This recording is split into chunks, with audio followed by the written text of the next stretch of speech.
voici une nouvelle vidéo donc pour apprendre les règles de l'aventurine. Aujourd'hui donc une vidéo qui va vous présenter comment créer votre fiche personnage. Alors la fiche personnage, c'est l'élément essentiel du joueur. Cette fiche personnage va raconter toute l'histoire du joueur et elle va détailler tous les détails de son caractère, de son physique, de ce qu'il a dans son sac, de ce qu'il sait faire. Donc cette fiche personnage va avoir beaucoup d'informations, comme vous pouvez le voir, mais toutes ces informations ne sont pas à prendre dès le départ. Et si le maître du jeu, lui, va connaître l'utilité de chaque chose, le joueur, lui, va se laisser guider par le maître du jeu pour découvrir l'utilité de chaque chose au fil du jeu. Donc c'est pour ça que moi je vais vous présenter la création de personnages étape par étape, en commençant par les choses qui sont indispensables pour commencer à jouer, et puis en rajoutant peu à peu les choses que vous allez avoir ajoutées tout au long du jeu. Donc pour la création de personnages, évidemment, chaque joueur qui joue un personnage va prendre une fiche personnage, et le maître du jeu, lui, se contentera d'une feuille de brouillon qui pourra l'aider à expliquer des détails sur le jeu. Donc ici, bien sûr, on va commencer par mettre notre prénom. Si c'est moi le joueur, je vais mettre mon prénom. Donc au préalable, on aura pris le soin de prendre un crayon gris et aussi une gomme. À côté du nom du joueur, on va pouvoir mettre un nom de personnage. Par exemple, ici, je vais mettre Guillaume. Et ensuite, vous allez choisir l'âge de votre personnage. Donc l'âge du personnage, là, on rentre directement dans le jeu. L'âge du personnage, c'est très important de bien choisir l'âge de votre personnage, parce que ça va définir ce qu'il va savoir faire ou pas, ça va définir ses bonus ou ses malus. Comme âge, vous pouvez prendre n'importe quel âge. Évidemment, on vous déconseille de prendre des personnages qui auront moins de 6 ans, parce que ce sera des personnages qui seront faibles et pas très autonomes. Donc, admettons que je prenne un personnage qui est 20 ans, voilà, très classique. On aura un personnage donc qui sera dans la tranche d'âge jeune. Donc les tranches d'âge, comment ça fonctionne pour les maîtres du jeu? Vous avez les jeunes qui vont jusqu'à 21 ans. Ensuite, à partir de 21 ans, c'est la tranche d'âge adulte. Et ensuite, la tranche d'âge adulte va s'arrêter à 60 ans. Et ensuite, après 60 ans, on a la tranche d'âge ancien. Donc chaque tranche d'âge va avoir des avantages et des inconvénients. Alors les points de capacité physique, on a l'agilité, la force, l'endurance et la concentration. C'est les 4 piliers des points de capacité physique, et c'est des points qui vont être importants parce qu'ils vont beaucoup être utilisés pendant le jeu, notamment pour jeter les dés. Alors comment savoir combien de points je mets dans chaque capacité? Eh bien c'est très simple, ça va justement dépendre de l'âge. Donc le maître du jeu va expliquer ça aux joueurs de cette manière. Vous aurez chacun donc les points qui correspondent à votre tranche d'âge. Ici, les jeunes, on a 1, 1, 2, 3, et les joueurs qui sont jeunes vont le reporter ici, à côté de leur âge. Hop, 1, 1, 2 et 3. Alors pourquoi ils vont le marquer ici à côté de leur âge? C'est juste pour s'aider à les placer ensuite dans les capacités physiques. Parce qu'en fait, voilà, ici, j'ai une capacité physique quand je suis jeune qui va être la plus forte. Donc, par exemple, qui va être niveau 3. Donc, par exemple, je vais décider d'avoir plus d'endurance, donc je vais mettre 3 en endurance. Ensuite, je vais avoir une deuxième capacité physique qui va être un peu moins forte, qui va être moyenne. Donc, par exemple, je vais avoir l'agilité. Donc, je barre le 3 puisque j'ai déjà placé. Je vais placer l'agilité, par exemple, en 2. Et je barre le 2 parce que j'ai placé en agilité. Et donc, il me reste 2, 1 qui seront donc en force et en concentration. Et donc je barre les 2, 1, et j'ai placé tous mes points de capacité, c'est bon, c'est parti. Voilà. Et donc ensuite, pour les autres tranches d'âge, les jeunes, on a 1, 1, 2, 3, les adultes, eux, auront plus de points, ils auront donc 3, 3, 3 et 2. Voilà. Donc il y aura une chose dans laquelle ils seront peut-être un peu plus médiocres, on va dire, mais les deux autres, ils seront directement à 3, les adultes étant plutôt équilibrés au niveau physique. Ensuite, on aura donc les anciens. Les anciens, eux, donc, auront une capacité à 4 qui seront où ils seront très très forts parce que ils auront de l'expérimentation et de l'habitude. Par contre, les autres auront commencé à décliner et donc seront toutes à 1. Voilà. Et donc c'est pareil, les adultes et les anciens vont placer leurs points dans les 4 capacités physiques à leur guise. Et quand cela sera fait, on a déjà en soi un personnage qui peut presque jouer de manière autonome. Il faut juste placer la vitalité, mais c'est important de bien préciser que si vous avez un public qui est pressé, un public qui n'est pas très patient, ou bien justement pas beaucoup de temps, vous pouvez directement commencer à jouer avec ça. Parce qu'évidemment, il y a plein d'autres choses à avoir sur la carte personnage, mais déjà, ici, vous avez la base. Donc maintenant, on va voir la suite de la création du personnage. On va voir donc la vitalité. La vitalité, c'est pareil, ça va fonctionner en fonction des âges. Alors la vitalité, qu'est-ce que c'est exactement? La vitalité, c'est ce qui va dire si vous êtes plutôt en bonne santé ou plutôt en mauvaise santé. Donc les points de vitalité pour les jeunes vont être de 20 plus l'endurance. Donc l'endurance représentée par ce petit symbole de tête qui sue, voilà, de visage. Donc comment ça fonctionne? Par exemple, moi je suis jeune, je vais avoir 20 plus mon endurance, et justement j'ai mis 3 en endurance, donc j'aurai 23 de vitalité. Donc je marque 23, et je peux même faire slash, et remarquer 23 à côté. Alors pourquoi? Parce qu'en fait ici vous aurez les points de vie actuels. Ça veut dire les points de vie que vous avez en ce moment. Et ici vous aurez les points de vie maximum. Ça veut dire le maximum de points de vie que vous pouvez avoir. Donc là je suis au maximum, je suis à 23 sur 23. Mais par exemple si je suis blessé, je vais perdre par exemple 3 points de vie, je serai à 20 sur 23. Mais je garde le 23 du point de vie maximum en rappel pour savoir que quand je vais me guérir, je pourrai remonter que jusqu'à 23 sur 23. Voilà, tout simplement. Et donc voilà, ça sera pour les jeunes 20 de base. Pour les adultes, ce sera 25, toujours plus endurance. Pour les anciens, ce sera 15 plus endurance. Voilà, donc les anciens seront un petit peu plus fragiles et devront faire un peu plus attention donc pendant le jeu.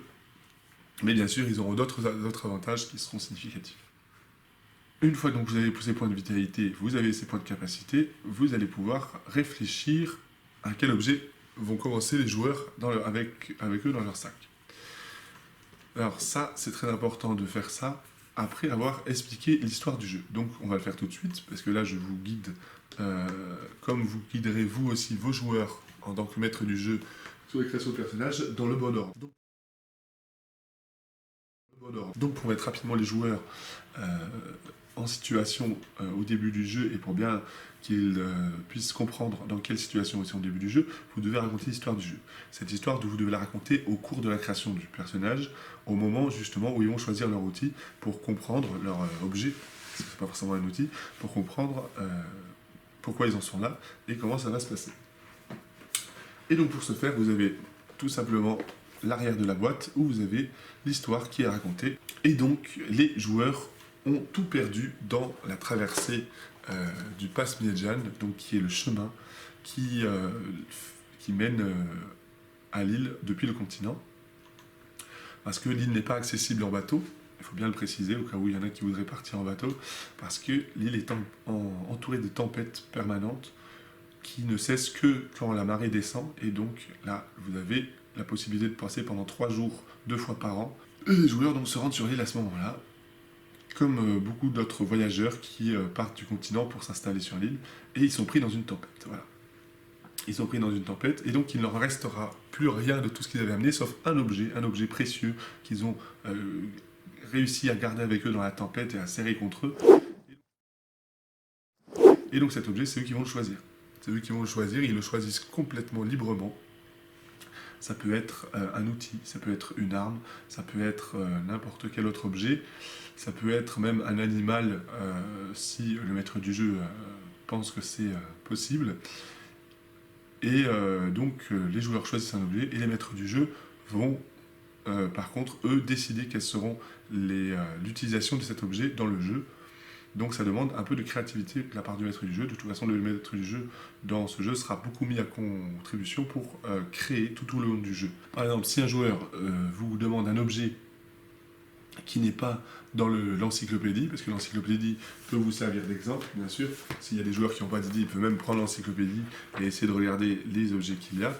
Voilà, ils peuvent très bien aussi choisir des tenues, ils peuvent très bien choisir de la nourriture, ils peuvent vraiment choisir ce qu'ils veulent.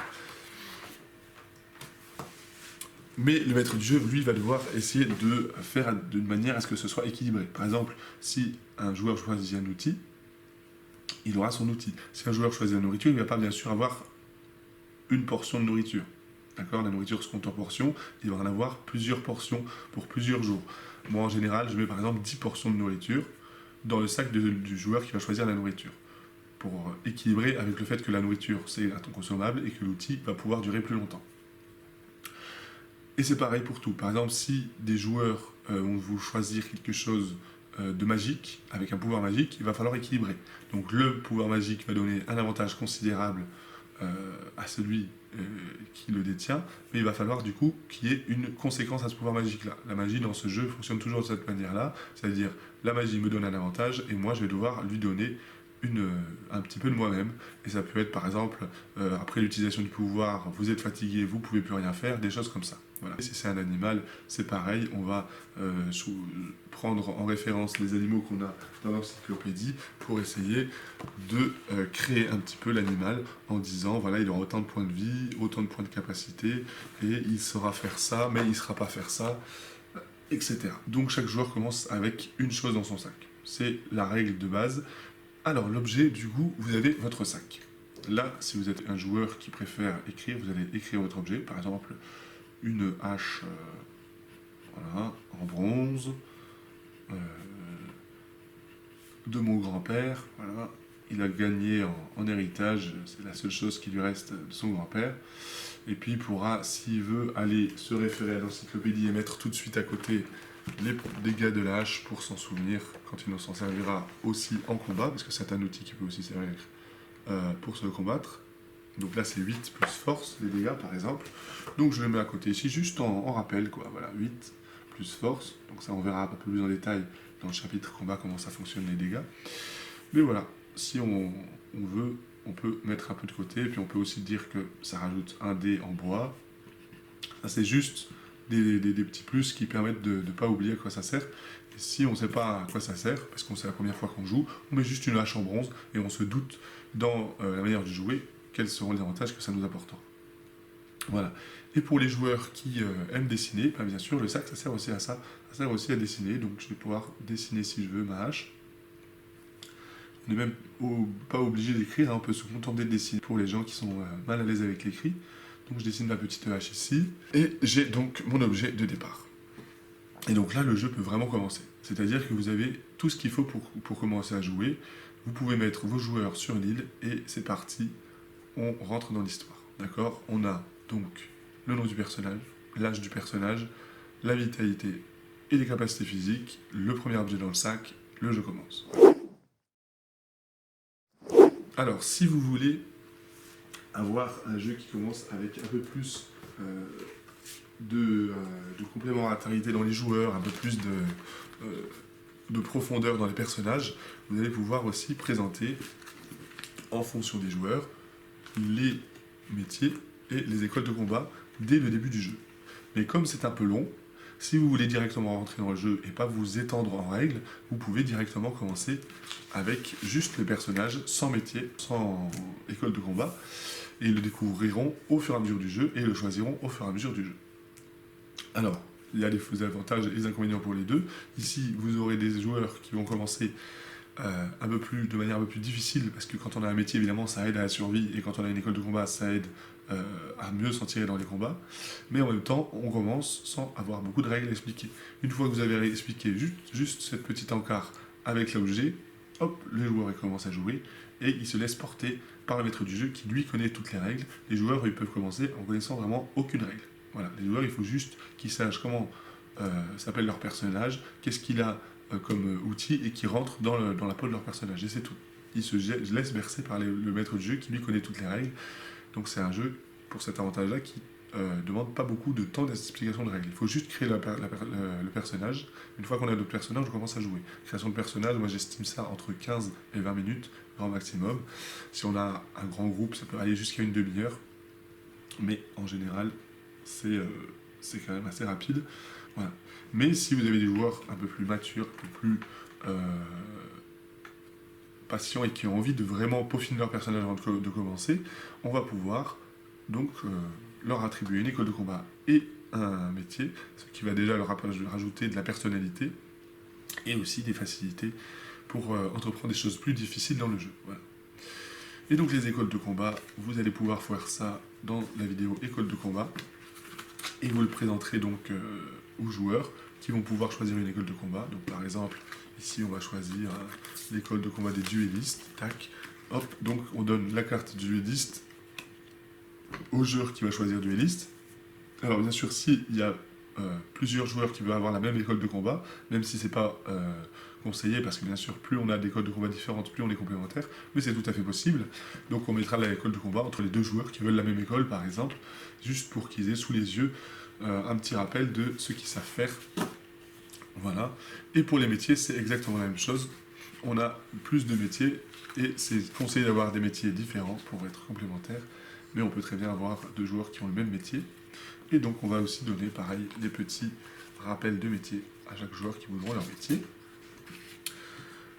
Et pour garder une trace de tout ça, on va marquer dans compétences l'école de combat qu'on a choisie, donc duelliste. Et ici les métiers, on va marquer notre métier, donc par exemple ici, éleveur. Pas besoin de vous occuper du reste, bien sûr. Et voilà, je crois que c'est l'essentiel pour commencer le jeu. Comme je vous disais, vous pouvez soit commencer avec un personnage simple, soit avec un personnage avec une école de combat, ou un métier, ou les deux.